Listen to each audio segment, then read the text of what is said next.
दोस्तों, जरा सोचिए, अगर कोई इंसान अपने गांव को पहचान दिलाने के लिए अपनी जिंदगी दांव पर लगा दे, तो आप उसे क्या कहेंगे?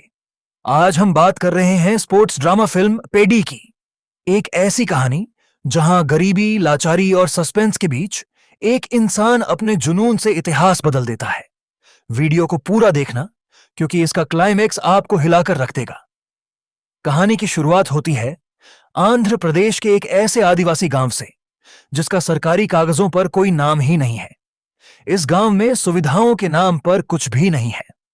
गांव के बुजुर्ग अप्पलासुरी सालों से सरकार के चक्कर काट रहे हैं ताकि उनके गांव को एक नाम मिले और वहां एक रेलवे स्टेशन बन सके।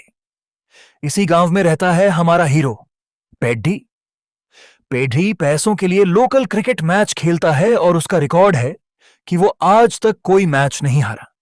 इसी बीच पेड्डी को अचियम्मा से प्यार हो जाता है, लेकिन पेड्डी की खुशियां तब मुसीबत में बदल जाती हैं जब उसका पंगा लोकल गुंडों से हो जाता है। दुश्मनी में पेड्डी को एक क्रिकेट मैच में धोखा देकर हरवा दिया जाता है।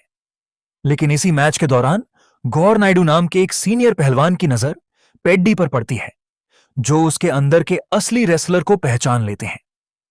कहानी में मोड़ तब आता है जब गांव का एक बच्चा सड़क न होने की वजह से इलाज के अभाव में दम तोड़ देता है।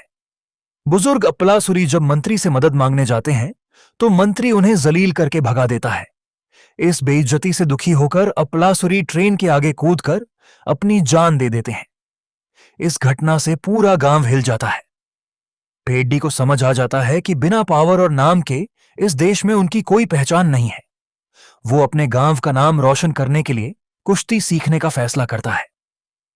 पेड्डी दिन रात मेहनत करता है और एक के बाद एक राज्य स्तर के सारे मैच जीतता चला जाता है। लेकिन नेशनल चैंपियनशिप के सेमीफाइनल से ठीक पहले उसका एक जलनखोर विरोधी उस पर जानलेवा हमला कर देता है, जिससे पेड्डी का पैर बुरी तरह टूट जाता है। फिर भी अपनी अटूट जिद के दम पर पेड्डी टूटे पैर के साथ मैच जीतता है और बेहोश हो जाता है। अस्पताल में जब पेड्डी को होश आता है तो डॉक्टर बताते हैं कि उसका पैर हमेशा के लिए खराब हो चुका है और वो अब कभी खेल नहीं पाएगा। पेड्डी हिम्मत नहीं हारता। वो सीधे दिल्ली जाकर स्पोर्ट्स मिनिस्टर से मिलता है, लेकिन मंत्री उसका मजाक उड़ाते हुए कहता है कि तुम जैसे अपाहिज सिर्फ सहानुभूति के लिए हमारे पास आते हो।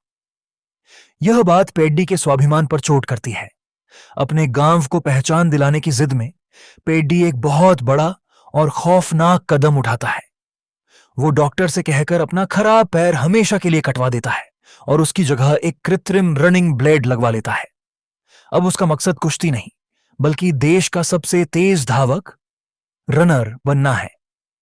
साल 1996 के नेशनल पैरा एथलेटिक्स के फाइनल में पेड्डी दौड़ने के लिए खड़ा होता है। रेस शुरू होती है। शुरुआत में पेड्डी पीछे रह जाता है, लेकिन अपने गांव की लाचारी और बुजुर्ग अप्पलासुरी की कुर्बानी याद आते ही वो ऐसी रफ्तार पकड़ता है कि सीधे गोल्ड मेडल अपने नाम कर लेता है। जीत के बाद जब पेड्डी के हाथ में माइक आता है तो वो रोते हुए पूरे देश के सामने कहता है, मुझे ये मेडल नहीं चाहिए, मुझे बस मेरे गांव के लिए एक नाम और एक रेलवे स्टेशन चाहिए। पेड्डी का यह जज्बा देखकर पूरा देश उसके समर्थन में आ जाता है और सरकार को झुकना पड़ता है। आखिरकार उस गुमनाम गांव को अपना नाम और पहचान मिल जाती है। दोस्तों, पेड्डी की यह कहानी साबित करती है कि अगर इरादे बुलंद हों तो कोई भी शारीरिक कमजोरी आपको नहीं रोक सकती। आपको यह कहानी कैसी लगी, कमेंट में जरूर बताएं। वीडियो को लाइक करें और ऐसे ही शानदार मूवी एक्सप्लेनेशंस के लिए चैनल को सब्सक्राइब करना न भूलें। धन्यवाद।